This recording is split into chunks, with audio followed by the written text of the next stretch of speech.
Welcome back to Interconnected. I'm Dr. Pedram Shojai, and I'm excited to share another episode with you as we continue to be astounded by the microbiome.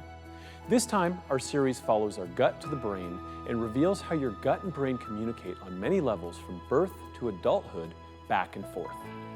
Science is now telling us we can improve the brain by focusing on our mind-altering microbiome. We'll explore this communication between our mind and gut and what part it plays in our well-being. There's now strong scientific evidence that our gut affects our memory, mood, and behavior, all promising a better understanding of many neurological diseases from autism to Alzheimer's. There's an old saying, it's all in the mind, is changing to it's all in the gut.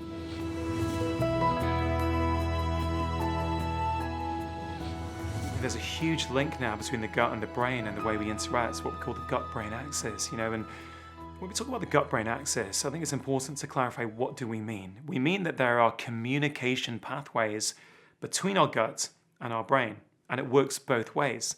Now, science in this area is in its early infancy, okay? We're learning more all the time, but so far we know that one route that we can exchange information, both from our brain to our gut, but also back from our gut to our brain, is the vagus nerve. One of the longest nerves in the body. It winds its way down from the brainstem, all the way down to our guts. And just as if you can feel nervous because you're under some emotional stress, that can send a message down to your gut, and you can start to have, the urge to go to the toilet. We intuitively know that kind of fear, that sort of emotional stress can impact our guts. We now know that if our gut is being nourished appropriately, we can send the right message back out to our brain saying, hey, I'm not under attack. I'm not in danger. Everything's okay. When you feed your gut with the right foods, okay, when you feed those gut bugs with the right foods, okay, they make things called short-chain fatty acids. A prime example is something called butyrate. And we now know that butyrate can go to the vagus nerve, and it's a little bit like Morse code, okay? It doesn't go up the vagus nerve to your brain. It almost like just sends a signal at the bottom, and the signal changes in your brain. It's incredible. It's a bit like being downstairs in your house and pressing a light switch and a flash goes on up in your brain. It's absolutely incredible. But that butyrate can also go around the body into through your bloodstream up to your brain. It can also go in the lymphatic system and end up in your brain. So we're learning all the time. So in real life, when I see patients, and I see many patients with anxiety, I see many patients with mental health problems, I know that when I start giving them a very colorful diet, I take out the foods that are harming them, I put in the foods that, frankly, the gut bugs need. And what are these foods? These are really, it's basically fruit and vegetables that are colorful, right? This is fiber. Plant-based fiber is what nourishes our gut microbiome. And I see that when I do that, many times, people's anxiety goes down, their mood goes up. Step one is to actually document where you are today. And that can be a tricky exercise, but I want people to get very honest with how many cups of coffee are you drinking in a day? How many cocktails are you having in a day? How much money are you spending on anti-anxiety, antidepressants, therapists, cigarettes, anonymous sex, online shopping? What is stress actually costing you, both in time, energy, and money? And the average American right now spends $11,800 per year handling stress. That's therapy, cigarettes, alcohol, coffee, anti-anxiety, antidepressants, sleeping pills. $11,800 per year we're spending on things that ultimately are masking the symptoms but not treating the root cause. I'm a recovering type A, so I was overachieving. And I ended up in my third year of university in a very deep depression, and I was riddled with anxiety. Still had the eating disorder that was going on as well. The problem was I didn't really understand what I was going through because I'd never experienced depression before. Nobody in my family had spoken about it, so it was really hard for me to understand what was going on. And the really interesting thing about all of this is a year prior to the eating disorder starting in high school, I did a year of antibiotics for acne. And nobody made the connection between the relationship between the gut and the brain until 20 years later. So the really, really interesting thing was I was prescribed medication, SSRI medications to deal with the depression and anxiety. And 3 months after taking that, I spun into a full-blown delusional psychotic event and was then, it took 6 people to wrestle me into a straitjacket. And off I went to the rubber room at the psych ward, and I was then diagnosed with bipolar disorder type 1. And I really hadn't digested the first diagnosis of depression and anxiety yet. And then I now have this other big stigma label to process, and I didn't process it very well. All I did was stuff that into a corner where I dare not to look and continue to overachieve and strive and sort of pursue success. So I was very good at that, and I ended up graduating as a valedictorian, and then I went on to working in the financial industry, reported to a CEO by the time I was 6 years into my career. And the problem was I was wearing the mask every single day that I'm okay on the outside, but I really wasn't on the inside. And in 1994, I had a suicide attempt that left me in a coma with kidney failure on dialysis, and I was told I would need a kidney transplant. And it was really at that point that I refer to my life turning around, because when you're at the bottom and you really have nowhere else to go except for taking a look at, okay, there's got to be a different road other than the pharmaceutical road that I was on. And at that point, I was on 5 psychotropic medications. So through this whole journey, I ended up learning about a nutritionally oriented psychiatrist named Dr. Pedram Shojai. I went to see him, started on some supplements, and felt better. For the first time in a long time, I felt free of anxiety and depression. Do you have any examples of jumping in to resolve gut microbiome issues with behavioral issues, whether in children or even adults? I saw someone in a clinic 2 weeks ago. 2 weeks ago, a 12-year-old girl who's been struggling for years. She's a bit of a problem child at school. That's what the teachers think. Parents come in and say, look, can you do anything? Because, we've tried everything. And you look at the diets, and it's horrific. It's a typical diet that a child or a teenager in the West would be consuming. And it's amazing that when you start, it's the same approach. What are they consuming that is harming the gut? What are they not consuming that would be beneficial? Once you start altering that, the behavior starts to improve. And I have had some kids with behavioral problems that when we actually calm things down in their gut, and again, sometimes I'm not measuring, I'm not doing a stool test to look at their gut bugs, so I'm making a clinical observation. I find that when they feed their children in a way that nourishes their gut microbes, their behavior improves. Chronic inflammation in the gut actually can affect chronic inflammation in the brain. And it's thought that part of that has to do with the connection of the vagus nerve to the brain. And so the vagus nerve is this nerve that basically comes from the brainstem and basically has nerve endings all through the digestive tract that are sensing what's going on. So if basically it's picking up that there is some chronic inflammation, that can actually influence what's going on in the brain. And we do know that a lot of these neurological conditions, depression, anxiety, neurodegenerative diseases, have a neuroinflammatory component. And so that's one of the key routes in which the microbiome can influence that gut-brain connection. My story is about my children, but in particular my eldest daughter, and she had a number of different challenges after she was born, and developmentally we saw delays in her over time, and started to ask questions about it, and it came out more in her gross motor skills and her speech. She wasn't speaking at the right age, and we started to ask lots of questions. When we didn't get the answers we wanted, which were, not enough information, not enough solutions to help her on her journey, our only options at the time were speech and occupational therapy, which were helpful, but they weren't really getting to the heart of the problems, and she wasn't making a lot of progress with those things alone. So I started to dig further. And we had at the time finally gotten a diagnosis of dyspraxia, which is a gross motor coordination disorder.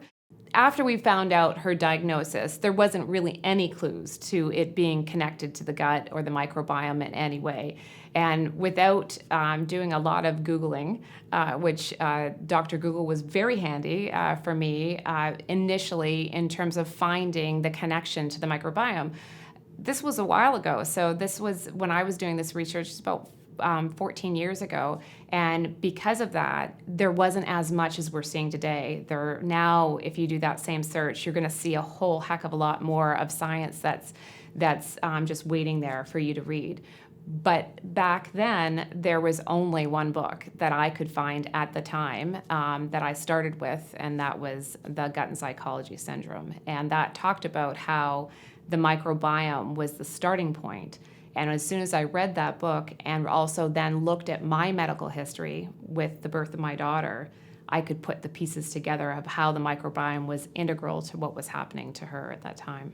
The prophylactic administration of antibiotics to the mother just before delivery, the 3 to 5 courses of antibiotics that infants to the age of 3 are receiving, that has probably the biggest impact, I think, on the whole future development of the microbiome and health, brain health and body health. The fact that she was a C-section baby was probably ground zero for why she was having a disruption in her flora, because she didn't have a natural birth where you get the flora from the mother. And then over the years, we've also added in things like comprehensive stool analysis and more functional medicine things, and that's when we've started to see the needle moving a lot faster, a lot further, because we started to get at the root causes as opposed to just the symptoms and the diagnosis. Any physician would say, okay, let's stop this. There's a taboo for antibiotics in the first 3 years of life.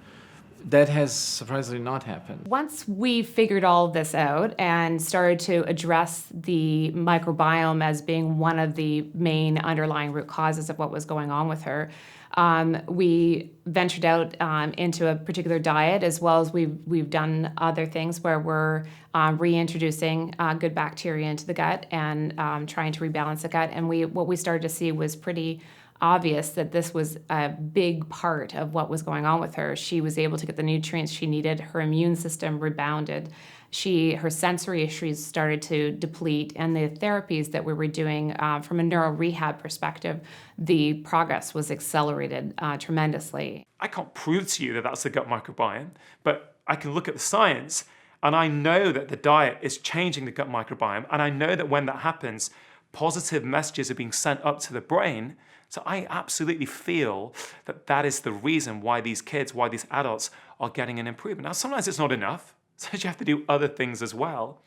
But my clinical observations by doing this fits with some very current modern science. You know, in February 2017, we had one of the most significant trials of recent times in relation to this, which is called the SMILES trial. It was done in Australia. I think it was only 67 people. Okay, it's a small trial, but it was a randomized controlled trial. So that gold standard trial that we use as doctors when we assess the benefit of pharmaceutical drugs was being applied to a dietary intervention. So you had these patients with moderate to severe depression. They'd already been diagnosed. Okay, they've got a mental health problem. They were already on treatment, some form of treatment. Okay, we didn't change that treatment. One group was put on a modified Mediterranean diet. Okay, one group was not, and they had some social support. Okay, the modified Mediterranean diet consisted of all kinds of things, including lots of omega-3 rich fatty fish, lots of colorful fruit and vegetables. There were also some whole grains in this diet. I think they were like the real when we talk about whole grains, a lot of the whole grains that people buy in the West are not really whole grains. They're very refined and processed. But we don't necessarily go into the specifics. The point is they were put on a modified Mediterranean diet for 12 weeks. And there was a statistically significant remission rate in the group who went on the modified Mediterranean diet. Absolutely incredible. This was a randomized controlled trial. And I recently spoke to Professor John Crine, who's one of the lead world researchers in gut health and the brain out of Cork in Ireland. Absolutely incredible. And he's now working with that team to look at, are these benefits mediated through the microbiome? Absolutely incredible. Professor John Crine has done lots of research in this area. He's done a trial where people, I think it was that people who've got, they were exposed to a stressful situation, very standard stressful situation that is considered in laboratory testing to impose high levels of stress on the body. And one group were given a specific bacterium in the form of a probiotic capsule. I think it was Bifidobacterium longum, 22, but certainly a specific type of probiotic bacteria. And the group who got it, their stress resilience improved. The amount that their stress hormones went up in response to the stressor was reduced simply by taking a probiotic capsule. Now, to take a balanced viewpoint here, some of the trials with certain probiotic capsules don't show that.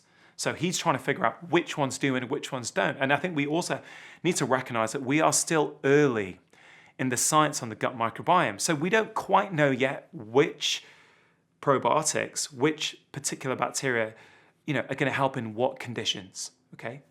But what do I say? I say, generally speaking, we regard probiotics as do no harm.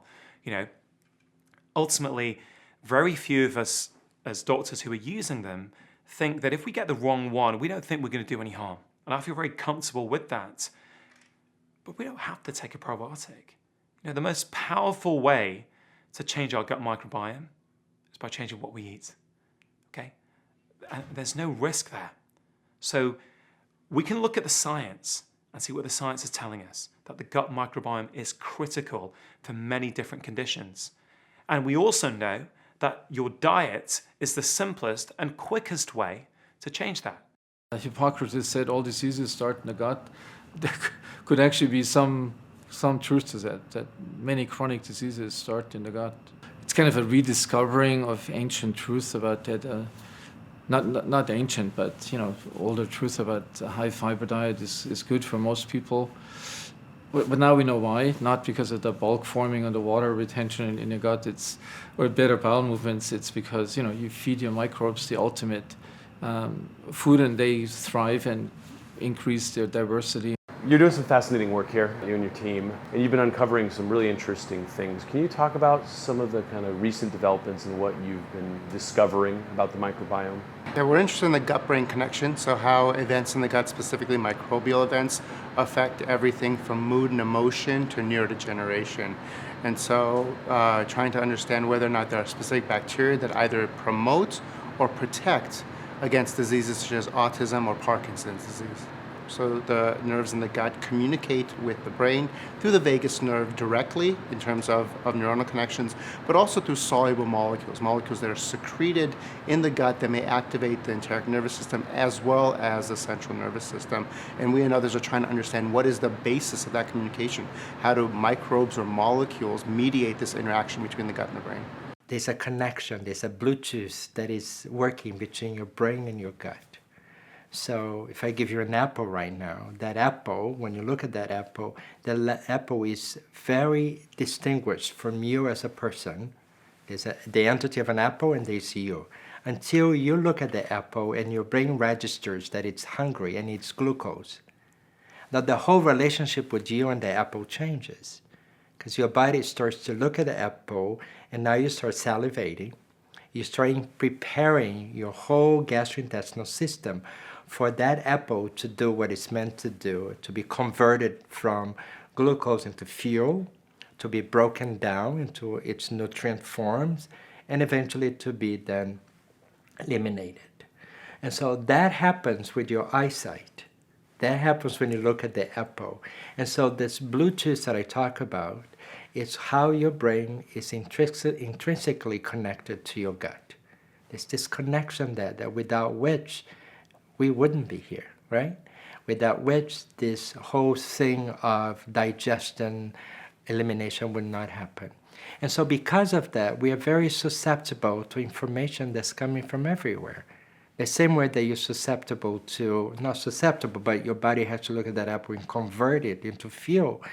Other variables may happen that will stop that conversion from being fully optimized.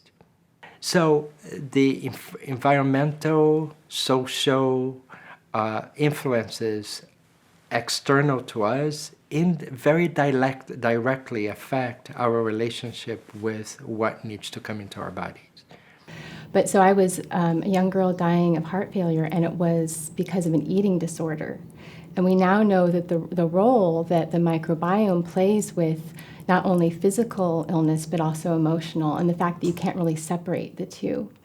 Eating disorders, many heart conditions, all have to do with not just the microbiome, but the role of the microbiome in what we call the connectome, how all of our nerve cells, our brain, the 100 million in our brain, the 100 million in our gut, and the 40,000 in our heart, how through the microbiota and these bacteria in our skin, in our mouth, in our vaginal cavity, how they all work together to really talk. And in an eating disorder, you're not nourishing your body properly, of course. And so there is a lot of dysbiosis and disbalance between your connectome, your nervous system, all the microbiota of your whole organism, and also how that affects your emotions. The brain is actually connected all throughout the gut. Those tissues are connected. And what they found is that there's information that goes back between the gut and the brain, either serotonin and neurotransmitters or peptides and other things through signaling agents back and forth. So there's those types of connections. So those are called canalized pathways. Then there are called non-canalized pathways, which isn't due to strict hardcore anatomy, that the gut itself releases neuropeptides and different polysaccharides and different cytokines that can cross the blood-brain barrier and have their effect on the brain too. Dr. Gershon wrote the book, The Second Brain, where he said, actually, there's more communications going from our gut to our brain than the other way around. And what are those communications saying? Well, those bacteria, they're making neurotransmitters. My God. They're making GABA, they're making serotonin, and they're sending those neurotransmitters to our brain. There's more neurotransmitters coming from our gut than we make in our brain. Is that not the personality? Does that not imply that maybe we should be dealing with the personality of a person's gut when they've got a chronic illness? Just a thought.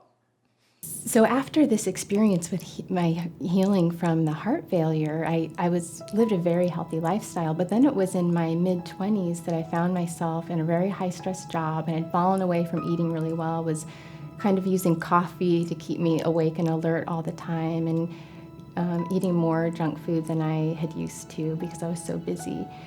And I started to have some health problems, digestive, and a lot of body pains. It was later diagnosed as chronic fatigue and fibromyalgia. So this was prior to understanding the philosophy of naturopathic medicine. I had gone to many different physicians, and a lot of them just said that it was all in my head, right? So for pain or headaches, they just wanted to give me an antidepressant. And at one time I said to a neurologist, I said, I don't want to take these medications. And so then he wanted me to go see a psychiatrist, right? Because this crazy girl doesn't want to take our medication. So that's when I went on a kind of a second research, self-research, and found a naturopathic medical clinic. And the very first thing that she told me was, your headaches and your pains all have to do with your gut. Well, in something like anorexia nervosa or bulimia, when you have just a complete lack of the proper nutrition, your body isn't producing enough. You don't have it's just really trying to keep you alive, right? So it's not able to do all those extra things like grow shiny hair and keep your neurotransmitters in balance. It's just trying to keep your heart pumping and keep the blood flowing through your body. And so it was this feeling of never feeling really in my body. And I've counseled girls through this, and I think that there's like this dissociation, this dissociative state that happens because all of those chemicals that mediate our consciousness and our physical selves are off balance. Everyone has a unique microbiome. And so the details of how the microbiome interacts with the food that you're consuming and its effects on that individual have to do with the specific microbes and the specific activities that they carry out in that individual. And so the big question is, that's great information, and that really does influence the differences among individuals in how food and other factors influence their health. But how do we know that these individuals will react in a certain way? How do we know what their microbiome looks like? And so that's been a huge advance in the last 10 to 15 years or so. Technology has been developed in research laboratories to begin to use DNA testing to identify specific microbes. And that's gotten better and better over time, so that in the last few years, we can identify even down to the strain level exactly which kinds of microbes are in your particular microbiome. And based on that information and a wide range of rapidly growing research, we're starting to learn what these individual microbes are doing, which ones seem to break down fibers and which types of fibers, which ones actually can break down certain types of drugs, which ones can break down protein components, and then what products do they produce under certain conditions. So we can start to basically look at these patterns and make predictions and gain some insight not only into what sort of diet someone is eating. So it's a little bit of a check sometimes when someone says, oh, I've been eating a lot of fiber, and then we look at the microbiome and it doesn't really look like they've been eating as much as they think they're eating. So that's a good point for us to basically look at the microbiome, see that it doesn't look like they have very high levels of these fiber-degrading microbes, and we can suggest that they should consider eating more fiber. It can get very detailed at that point. We know, for example, that a particular type of product that's produced by the microbiome from fiber, called butyrate, and many, many research studies have shown that this product called butyrate actually is very good for immune health, for intestinal health, and even for brain health. So the question is, if we look at your microbiome and it looks like your butyrate-producing bacteria are low, and that's consistent with the symptoms that we're assessing and that you're potentially displaying, we can potentially recommend, in those cases, certain specific foods and supplements that have been shown in research to increase butyrate production. And then that has health benefits for that individual. So there's an intimate bidirectional relationship between these two things, and brain health is important for gut function, and gut function is really important for brain health. Our own genome isn't sufficient to induce or to promote all the different functions or activities of the human body, that we rely on inputs or signals from the microbiome. And it's really fascinating to see how bacteria in our gut provide signals or cues to our development and function, just as our own genome does. And many people have suggested, and I do agree, that we have two genomes, our own and a microbial genome. And that raises the whole question about the microbiome. We've got 30 trillion bacteria in there. Do we not think they're talking to each other? Do we not think they're communicating with each other? We've always known that the vagus nerve travels down to the gut and internal organs, but we had no idea how much of a two-way street it is. We're now learning about the massive amount of transference of information and even infection back up towards the brain. The gut and the brain have a direct connection, and we're about to follow up with how the microbiome directly influences diseases like Parkinson's and Alzheimer's. But first, let's review some of the key concepts on the gut-brain connection. The vagus nerve is the main connector of the gut and the brain, and it's a cranial nerve that has direct access to the internal organs. Interoception is the body's ability to sense things at an organ level, and we're just learning about this two-way communication pathway. Gut bacteria produce GABA and serotonin, two major neurotransmitters for mood and anxiety. We're finding certain bacteria in the gut that lead to Parkinson's and Alzheimer's years later. Butyrate is an anti-inflammatory byproduct produced by healthy bacteria in our guts. Now, before you run off to buy some, the real answer is to feed the bacteria to support its production.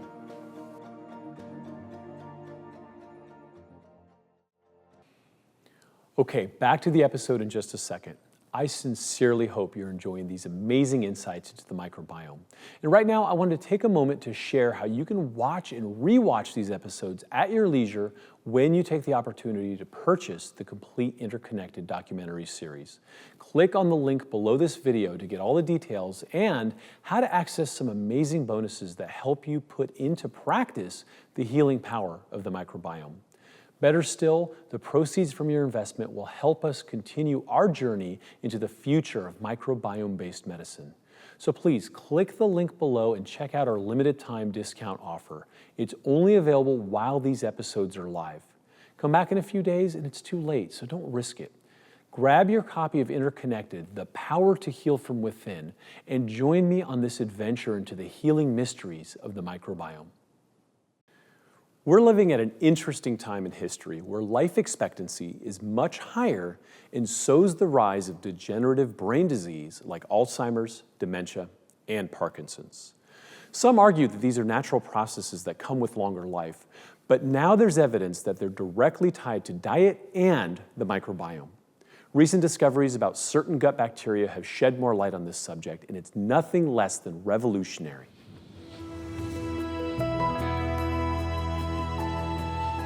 Dementia is horrible. I wouldn't, wish it on my worst enemy. It's really difficult for the patient. It's just as difficult, if not more so, for the family.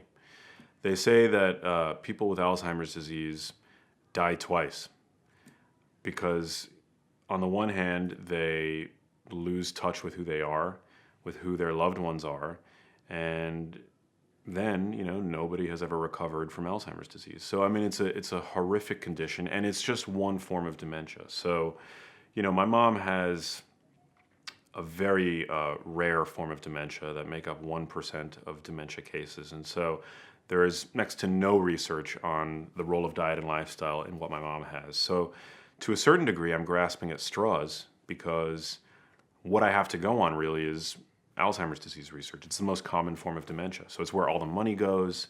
And then Parkinson's disease is the second most common form of a neurodegenerative disease. And so really, I've had to connect the dots and put two and two together and really just take a kitchen sink approach with my mom. But at the end of the day, I'm not delusional. These conditions begin way earlier than the presentation of symptoms. I'm under, no illusion that my mom is going to reverse her disease at this stage in its progression. So for me, whenever I'm around her, I just try to be as loving of a son as I can.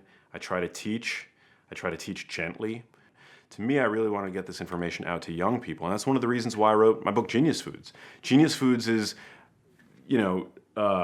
written in the language of performance because that's what young people are into. So I wrote it really to be the ultimate Trojan horse so that a new generation is going to tune into this content and realize the role of gut health in brain health and unwittingly perhaps end up preventing their own dementia. We talk about Parkinson's, we talk about Alzheimer's, we talk about some of these really advanced neurodegenerative issues. And, most people, may know somebody that has something like that, but they're like, okay, I'm fine, that's not me. Let's talk about diminished output to the brain. Let's talk about the bad decisions and the brain fog and all the things that come from not having access to your brain for decades before this thing becomes a tremor or, memory loss. Yeah. Today, 1 in 7 younger people complain of memory problems. 1 in 6 adults is on or has used some kind of psychiatric medication. If you make it to the age of 85, you have a 50% chance of being diagnosed with Alzheimer's disease. These statistics are staggering, and yet, for the vast majority of us, if we really want to look into the crystal ball of the future and know our odds for developing Alzheimer's disease, it's a coin toss.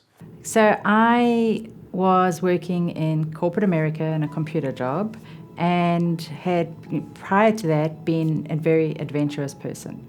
But as a result of working in this corporate America job, working really long hours, getting really stressed, I started to get anxious. And this happened in my late 30s. At the same time this was happening, I was having major cognitive issues. I was working in a computer job, and there was a lot of importance on accuracy and everything being 100% perfect, and I was finding that I couldn't think anymore, I couldn't focus. So I went to the doctor and I said, I can't think, and something's going on, and I've got this anxiety, and he said, okay, let's do a brain scan. Let's just rule out everything and let's do a brain scan. So he did a CT scan, nothing showed up, which was great. I started really to look at every aspect of the modern food environment and our lifestyles, leaving no stone unturned. And, you know, many signs inevitably pointed me to the gut and the role of gut health in the overall health of your body, but particularly the brain. The gut-brain axis is this really exciting area of science, and there are many question marks that still remain. But nonetheless, there is this link emerging in the literature that to me is incredibly compelling. And even though we're just at the very tip of the iceberg in terms of understanding the full relationship between the gut and the brain, I think, and the best available evidence to me suggests that we have enough information at this time that we don't need to sit idly on our hands as we await whatever is in our sort of genetic hand of cards. By 1996, we had gone to genetically modifying corn, soybean, and the sugar beet ultimately. Corn, soybean, and sugar beet are our staple crops that cover some 80% of our farm fields throughout the United States. Those staple crops through all history produced essential amino acids. If you spray crops with glyphosate, or the soil that they grow in, it turns out glyphosate blocks the ability of the essential amino acids to be made. Some specific ones: tyrosine, tryptophan, phenylalanine, 5-HTP, and a couple others. But let's take those first three: tyrosine, tryptophan, phenylalanine. These are the building blocks for all of the neurotransmitters that dominate your brain. We took the building blocks for your neurotransmitters out of the diet through spraying our crops directly with a chemical called glyphosate. What would we expect to emerge? Well, we should see a lot of neurologic dysfunction. It turns out that the biggest neurologic system that would touch that is your gut itself. The gut's got as many neurons in your gut than most pets have in their entire brain. Huge amount of neural density here that's now being exposed to an environment where there's perhaps some direct toxicity of that chemical glyphosate, but more importantly, you're deleting the neurotransmitter from your gut. So what's going to happen? You're going to get bloating after meals. You're going to have screw up the peristalsis and movement of material through the gut. So you're going to get heartburn, bloating, irritable bowel syndrome stuff where you're kind of shifting from diarrhea to constipation, back and forth. You can't have regular bowel movements. Upwards of 80% of people with Parkinson's have constipation. And in almost all cases, the constipation precedes their motor symptoms. So Parkinson's is a neurodegenerative condition. The main symptom are tremors or motor dysfunction. It is also associated with depression and other cognitive defects as well, but it's diagnosed based on its motor defects. And so again, we were really intrigued why this classical neurological condition has such a strong GI component, has a strong gut component to it, and tested whether or not microbes in a mouse model of Parkinson's affected various outcomes associated with the disease. And what we showed is that we can remove the gut bacteria from mice that are prone to develop Parkinson's, and all of their motor symptoms go away. And in fact, the main pathology, the main disturbance in their brain, which is aggregation of a protein called alpha-synuclein, also disappears when you remove the microbiome from mice that were prone to develop Parkinson's.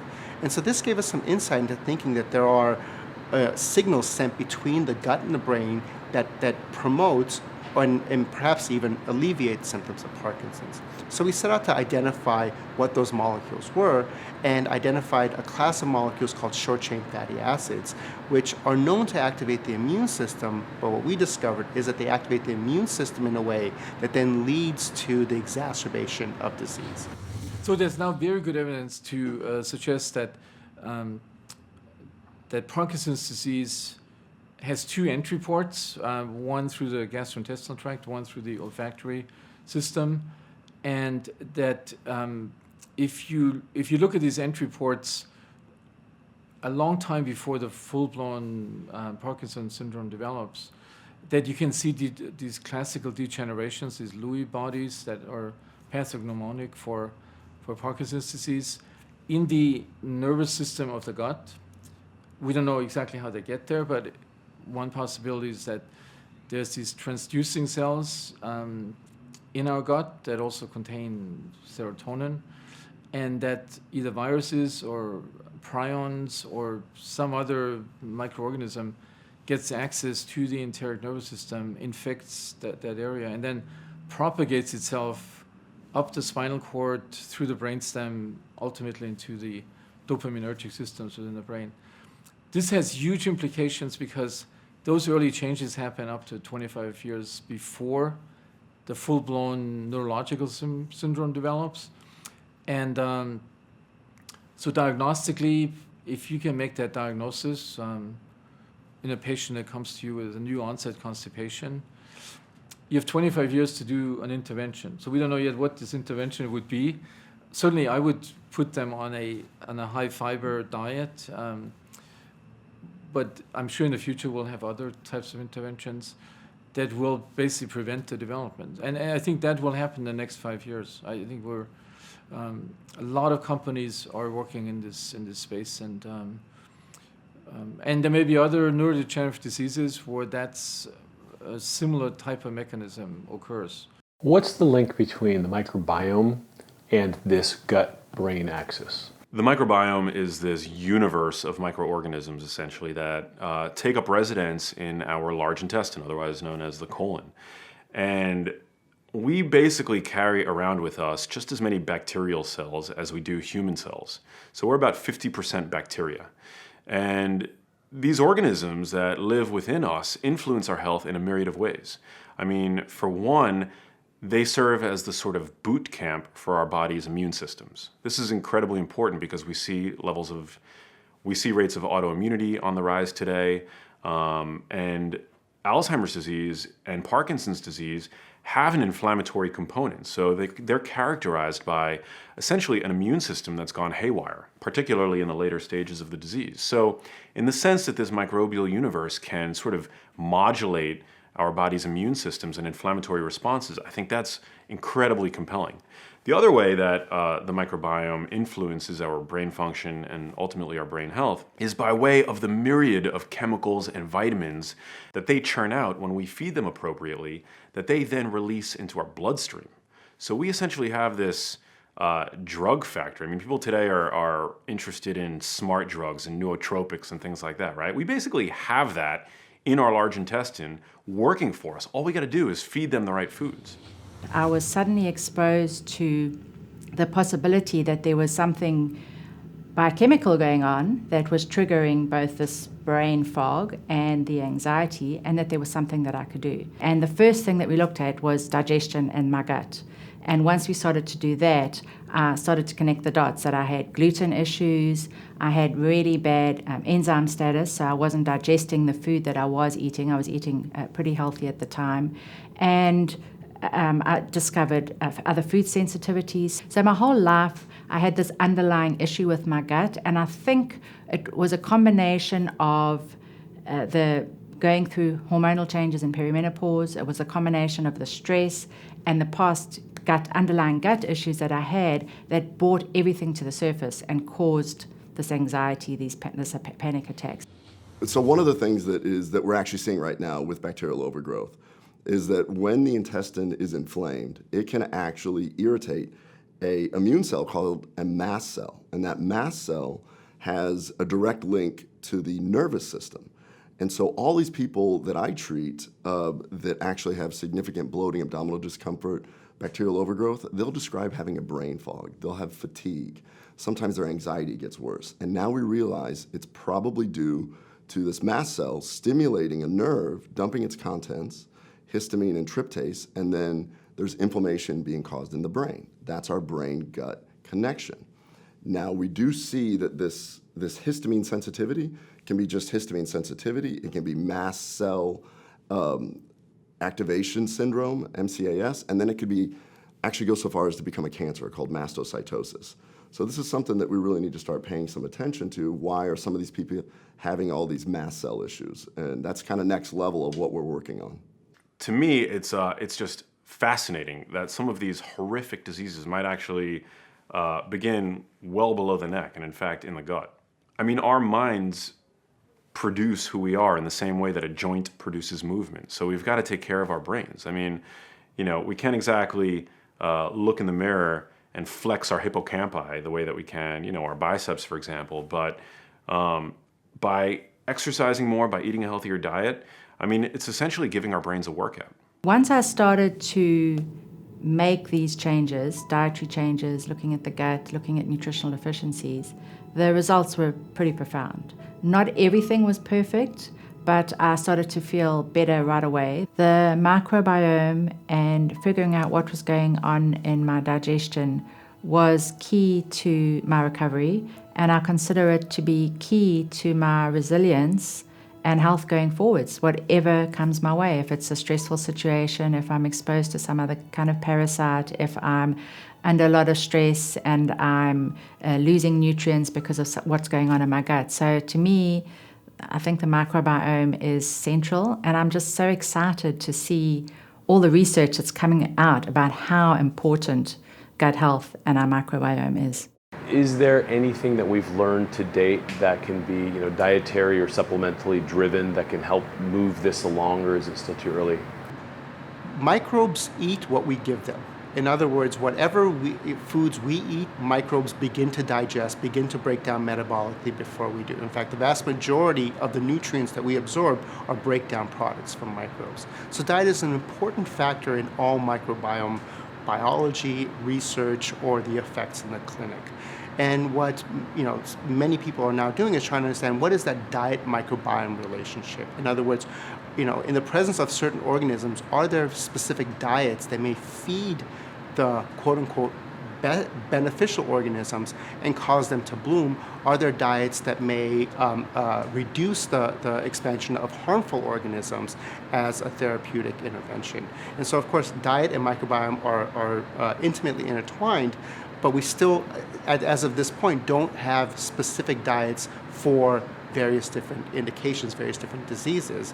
But again, trying to understand how microbes metabolize the foods that we ingest will lead to an understanding of how those byproducts, those metabolites, affect neurological conditions. There was this really incredible research performed fairly recently where they found in a large population patients that underwent a procedure called a vagotomy, where they basically had their vagus nerve severed, which connects the brain to the gut, liver, gallbladder, and other organs. They found that people who had that procedure had a 50% risk reduction for developing Parkinson's disease. They've shown us that microbes in the gut can actually influence, by way of the vagus nerve, the susceptibility of proteins in the brain to cross-link and clump together. So Alzheimer's disease, Parkinson's disease, these conditions are characterized by the clumping of these proteins in the brain. So the notion that Parkinson's disease might begin in the gut and make its way up to the brain by way of the vagus nerve, to me, is fascinating, and actually one of the earliest and most frequently overlooked symptoms of Parkinson's disease begins in the gut. It's constipation. By the time you show your very first symptom of Parkinson's disease, half of the dopaminergic neurons involved in movement in the part of the brain affected by Parkinson's disease are already dead. And we can't regrow those neurons once they're gone. So none of these diseases, like any chronic disease, begin overnight. They all bubble up in the body over years, if not decades, before the presentation of symptoms. The microbes in and on us participate in a variety of chemical pathways in our bodies. And when I say chemical pathways, I mean the series of events that leads to the production of, say, serotonin. So we need serotonin in order to regulate our appetite and to regulate our sleeping and to keep our mood up, right? Serotonin, people who have low serotonin are thought to suffer from depression. There's a connection, a relationship between lack of serotonin and moodiness or sadness or depression. Serotonin is produced by cells in your gut. Most of it is produced by cells in your gut. But those cells can't produce serotonin in adequate amounts unless there are certain microbes present who essentially poop molecular byproducts that the cell needs to construct the serotonin. And who knows how many, I mean, who knows? One can find out, and there's plenty of scientists who are trying to study this, or trying to figure out which microbes are contributing which part to create these essential compounds that help make us survive the day. And I have a lot of patients that have mood issues, a little anxiety, depression. And I use a similar approach no matter what those issues are of the list I gave you. So it's making sure that the gut is healthy. I want to make sure that they're not eating foods. I mean, people eat 3 times a day. I have to make sure that the foods they eat don't cause inflammation. The consistency of the stools is screwed up. And then you start to get, real inflammatory changes in the gut lining. You can get colitis, you can get Crohn's disease, all these things kind of emerging as you're screwing up this whole neurologic system. But since 90% of the serotonin, which is a neurotransmitter in your brain and central nervous system, is made in the gut lining, and it's made from serotonin and dopamine being the 2 of the big ones, made from these essential amino acids that are being deleted by the Roundup era, you suddenly have a brain that doesn't have the fuel, and so you have a huge epidemic of major depression. We've hit 1 in 2 adults with major depression as a lifetime prevalence now. 1 in 2 adults in the United States will have major depression, 1 in 3 will have a generalized anxiety disorder. And these will be severe enough, those 1 in 2, 1 in 3 will be severe enough that they show up at a physician's office and need drug management. And so the numbers may be way higher than that of more mild forms of major depression and anxiety disorder. And so neuro building blocks, the building blocks for the way in which the neurological system have been deleted out of our food chain, deleted out of our soils, deleted out of our gut environment, and we suffer a paucity. So now we're dependent on pharmaceutical drugs that block the reuptake of these chemicals to try to artificially increase in a synapse the amount of serotonin and dopamine present because they're running on fumes. Your brain and your gut are literally running on fumes because you're lacking those essential Legos or amino acids that would build those big neurotransmitters. So doing your best to eat organically, not be exposed to complex food chemicals that usually come in processed food, stay away from areas that have just been sprayed with pesticides, and then also do a detoxification protocol. And many of the supplement companies and functional medicine practitioners know how to enhance detoxification. So do a 28-day detoxification so you get the toxins out of your system as well as decreasing exposure. And that's a great thing to do. The function of your microbiome, first and foremost, is to keep you safe from disease. It's to make sure that your immunity is at its highest level. It's to make sure that your metabolism is optimized to the nth degree. So when this microbiome is affected, your immunity is decreased. And so my job becomes to tell my patients, to help them realize that whatever they're doing in their lives, whatever the script is, needs to change. And we carry scripts all the time. I have to work more, I have to make more money, I have to pay my mortgage, I have to look good, among my family members and friends. We are competitors, we compete a lot with one another. Facebook and other social media is always comparing us to other people. So I think we are in this culture of more is better. And the more that we try to make that true, the less we're paying attention to the damages that it's happening in our bodies through the microbiome. What we recently considered natural aging has now flipped on its head. Recent developments in neurology have shown that neurons in the brain can regenerate. This has set half the medical world on fire. Now we're hearing that bacteria in the gut are responsible for many degenerative conditions that can be detected and prevented years in advance. This is huge, and it's about to revolutionize healthcare.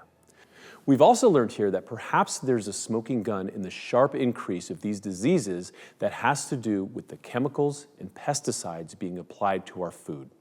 Let's recap. These are a few essential amino acids taken out of the food supply chain by glyphosate or Roundup. They're tyrosine, tryptophan, and phenylalanine. These would lead to serotonin and dopamine production, and since they're missing from most of our food, is it any wonder why everyone's depressed? 90% of our serotonin is made in the gut lining, and this is the neurotransmitter most of the antidepressants try to squeeze and recirculate.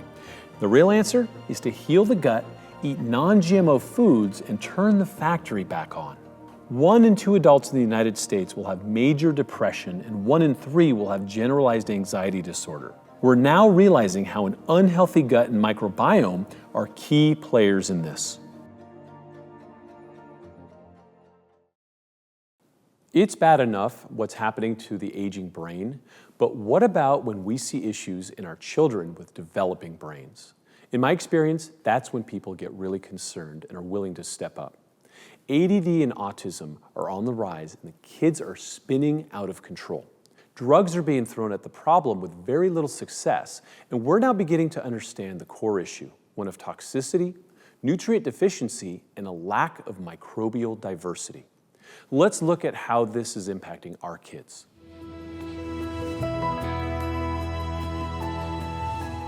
In 1975, we had a rate of autism of 1 in 5,000 children. When I grew up, I had never heard of autism. There were certainly no kids in any of my schools that had autism. And, you know, I was just a normal kid, grew up. Now you go to a school and we're at 1 in 36 children with autism. 1 in 8 has attention deficit hyperactivity disorder diagnosed and treated with a stimulant drug like Ritalin or Adderall, which is speed. And so in a single kindergarten class, you see this huge neurologic stress. Our trajectory from 1 in 5,000 children in 1975 to 1 in 36 today accelerated the fastest since 2012. We were on a pretty steep climb, and then it went vertical in the last 6 years. At our current rate, we're going to hit 1 in 3 children with autism by 2035. Let's talk about what you would do for that kid, and then what looking down the barrel of a life of starting with Ritalin and Adderall might do to their long-term health, you know, thinking it's some innocuous thing that'll help them sit in school. I think functional medicine, integrative medicine, has a great approach. We have a great track record with treating autism, ADHD, ADD. Again, in this population, we see disturbance in the microbiome. We often see food addiction, food allergy, food sensitivity. Micronutrient deficiencies are really common. Sometimes the energy centers in the mitochondria, we see imbalances there, and so we need to shore up nutrients. We might see increased oxidative stress, free radical activity, which, you know, fundamentally can break down key proteins. There can be a little bit of imbalance in the neurotransmitters in the brain. I mean, in fact, there is. That's the pathogenic, one of, you know, the fundamental pathogenic mechanism of some of these conditions. But the cause of those, you know, we need to zoom way out, and it tends to be, you know, micronutrient deficiencies, microbiome disruption, food reactions, and so forth. So we can do some pretty fundamental treatments and turn them around. Picture that now. 1 in 3 children with a neurologic condition that keeps them from being able to participate in what we would kind of consider a normal economic productivity state. They can't participate in a normal classroom, they can't participate in a normal business environment, they're not going to be able to be productive in the current environment that we have. And it takes 2 people to be productive enough to supply the resources needed to support 1 autistic child. And so if it takes 2 to support 1, and 1 in 3 have the condition, you're going to wipe out an entire generation who has to be productive enough just to handle autism alone as if that was the only disease process. Our entire naming system in medicine is based on symptoms and geography. What are the symptoms and where is it? Do you have stomach pain? Do you have head pain? What is it? And then we categorize people according to these symptoms and geography, and not according to the causes or the mechanisms. So you can have one cause that can cause dozens of diseases. You can have one disease that's caused by dozens of causes. So Just because you know the name of the disease doesn't mean you know what's wrong with you, right? If you say you have depression, it's a common name we give to people who are sad and hopeless and helpless and have no interest in sex and can't sleep and have no appetite and feel suicidal. But we say you have depression. Depression isn't the cause of the symptoms, it's the name of the symptoms. There is a clear understanding that the gut and the brain crosstalk all the time. And this was known to us for a long time. We know that the brain can communicate with the gut. That's the reason why we are nervous or we're stressed. We have stomachache and, issue with the gut. What we didn't know is that the gut can talk with the brain as well. And in doing so can change our behavior. And on a specific genetic background, the outcome can be whatever, including autism, of course. There is nothing else that a neuroinflammatory process that can materialize because of dysbiosis, create an instigation to the immune system to fight. And these immune cells, they are sitting on the battlefields. They can leave the battlefields, go into the brain, and create the condition of neuroinflammation. The causes could be many. It could be that you've taken antibiotics and altered your gut flora, and you have dysbiosis that's leading to inflammation in the brain. It could be you've got a low thyroid, or you're eating gluten that's triggering neuroinflammation. It could be that you have taken acid blockers for years and don't absorb B12 because of it and have B12 deficiency, or you have vitamin D deficiency, or maybe it's because you eat a lot of sushi and have mercury poisoning, or maybe because you hate fish and have omega-3 deficiency, or eat a lot of sugar and have prediabetes in your brain, all of which cause depression. Our current model of thinking in diagnosis will not help you navigate to the causes. So that's what functional medicine does. It's a new roadmap, a new GPS system for thinking about disease. And by addressing all those variables, we can often treat the same conditions by using the same approach. Doesn't mean every case of Alzheimer's or autism is caused by the gut or obesity or diabetes. But by looking at everybody as an individual, you can identify which patients that might be the case, and then you can treat them. We need to look for toxins. These kids can be either overexposed to toxins, overexposed at a young life. I mean, we see autism. There's a higher incidence of autism in individuals who are near, say, coal-fired plants or, mercury exposure of any kind. We can see increased incidence. So if they're exposed to environmental toxins, we need to get those out. Or conversely, if they're sensitive because their genes dictate they just can't get them out, we still need to look and support them in removal. So toxins play a role here too, for sure. Organotoxins, things like pesticides in food, preservatives, additives of any kind. These kids on the spectrum can be highly sensitive to. So a careful investigation needs to be made, and these corrections need to happen, and they can get on with their lives in a really beautiful and empowering way. Clearly, again, it's the environment that we're changing that is creating the story. And there are evidence now that the microbiome is highly modified in kids with autism compared to kids that are not autistic. And another, factor that seems to suggest the microbiome has a great deal to do with this is the fact that, kids with autism, very often they have GI, conditions or symptoms that are associated with autism. Once again, you look at the composition, the microbiome is different, and you can wonder now, is the cause of the consequence of the disease? And we recently did a study in which we did fecal transplant in the autistic kids, showing not only improvement in their GI symptoms, but also their behavior. Again, I'm not advocating that fecal transplant would be the solution to autism, but at least it's proving that that's a fair target. So I really do believe that, that would be one area in which we can really make a tremendous difference. And some of the people here in the center have totally focused on this gut-brain axis crosstalk and how we can change this by manipulating the microbiome, targeting mainly autism in kids and schizophrenia in adults. Dr. Jim Adams from ASU and his crew, Kang, Rosa, the rest of the team there, have been looking at the lack of organisms in children with autism. It's been fascinating.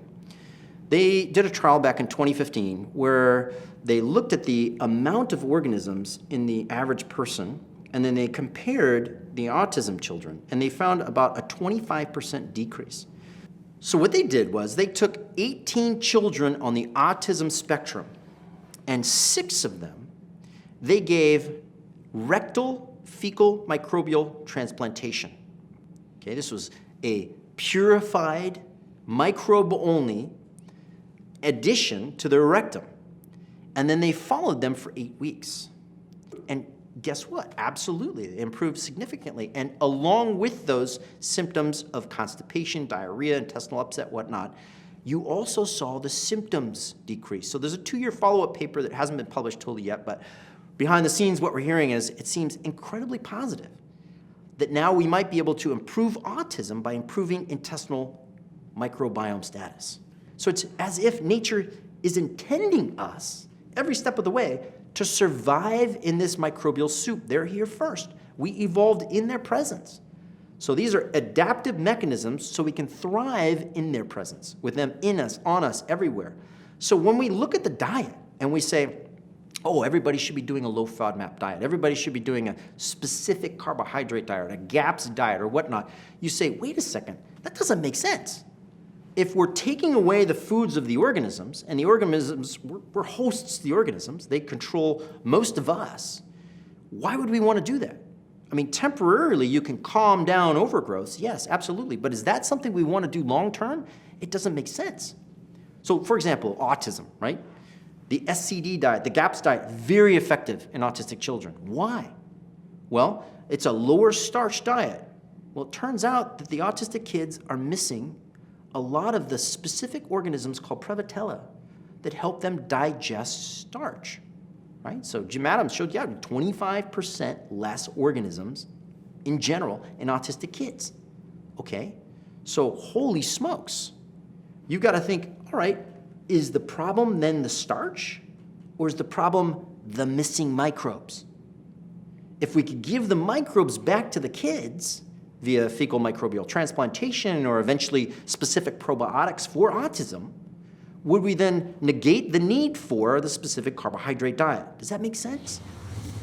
So we started working on autism about 7 or 8 years ago, and we were driven to test the role of the microbiome in autism by a couple of factors. First, that many children with autism have gastrointestinal issues.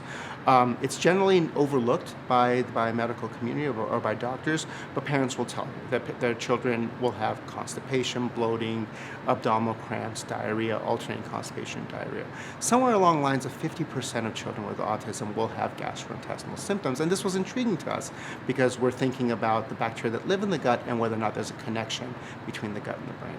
The other aspect that made us think that there might be a role for microbes in autism is the increase or the reported increase in the diagnoses of autism, as that there is a very rapid increase in the number of cases of autism in developed Western countries.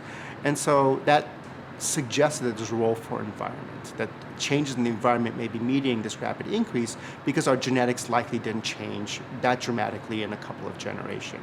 Now, of course, there's a very important genetic component to autism, and many people are researching that. So it's the same thing with the FODMAPs, you know? Maybe you're having FODMAP intolerance because you don't have the organisms to properly digest the FODMAPs. So does that mean you remove more FODMAPs and cause a further issue? No, I think the people who had found FODMAP diets would agree that it's a temporary fix, and then you add them back in slowly so you can tolerate them. We can modulate, either increase or decrease, symptoms of autism or symptoms similar to autism in mice. And we're trying to understand what mediates that gut-brain connection. So how do microbes in the gut affect very complex behaviors which are driven by the brain? And of course, there's a lot of work that remains to be done, but we've identified several metabolites or small molecules produced by gut bacteria that we believe penetrate into the brain, affect the activity of neurons in the brain, and then mediate behavioral outcomes. And so we're trying to understand the basic biology of that in an effort to understand how environment contributes to autism. Is there a particular kind of subset of bacteria that kind of take over and kind of become dominant that have these metabolites that we see in autistic kids versus a healthy, more diverse bacterial colony? we've shown that there's a change in the metabolome or the global profile of metabolites in animals where the microbiome has been shifted in a way that affects behavior. There's human studies showing the same thing, that if you look in urine or serum of children with autism, that their metabolomes are different. But we don't know exactly what organisms or what biochemical pathways are dysregulated. Again, we have our hands on some metabolites. We believe that those metabolites have the ability to modulate behavior, but exactly where they're coming from, in other words, which microbes are coming from, still remains largely unknown. And even more fundamental is what caused that change in the microbiome in the first place. No, the problem is we're not going to survive. We are dying.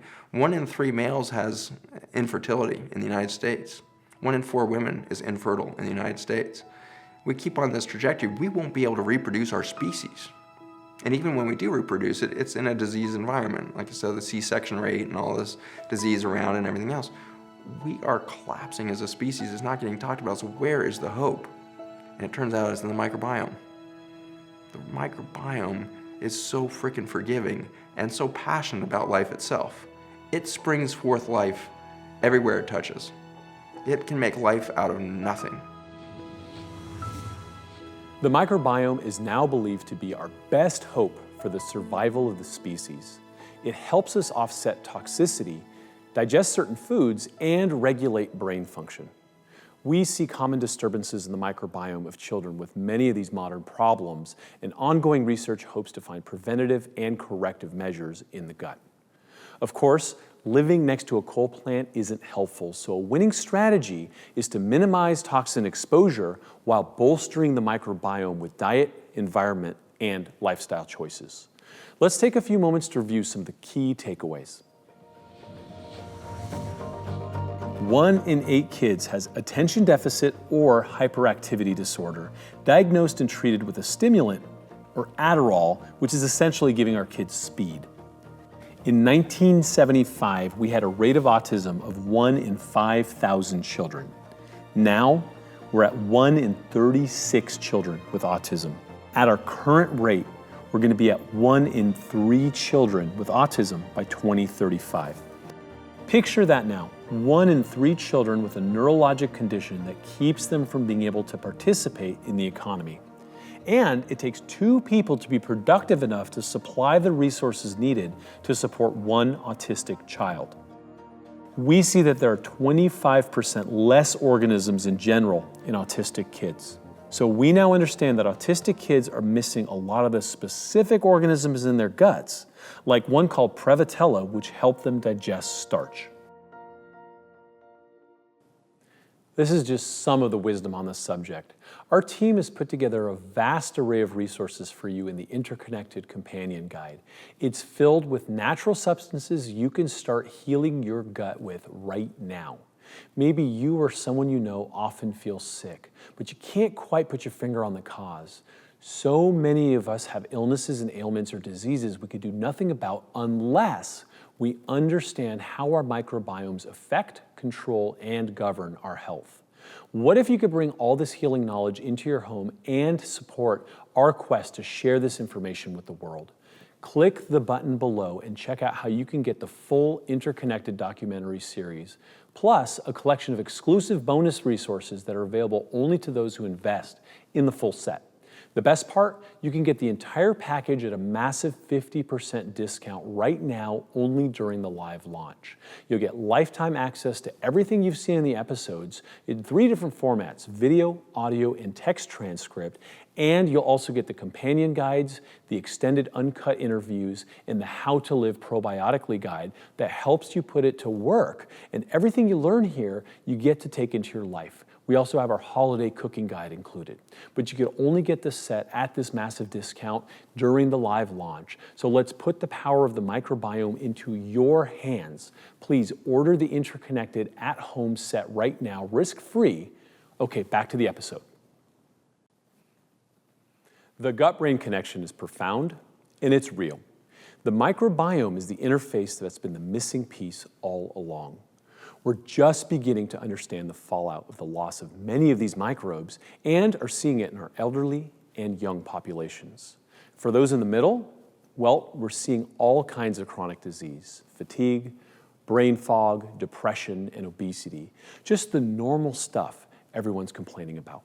This is a real wake-up call.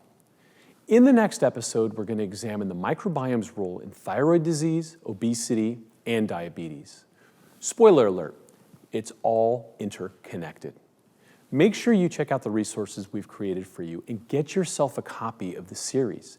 This life-changing information can save your life and help your entire family. We've put together the content in video, audio, and transcripts for you, along with a number of vital resources and the director's cut of all the full-length interviews.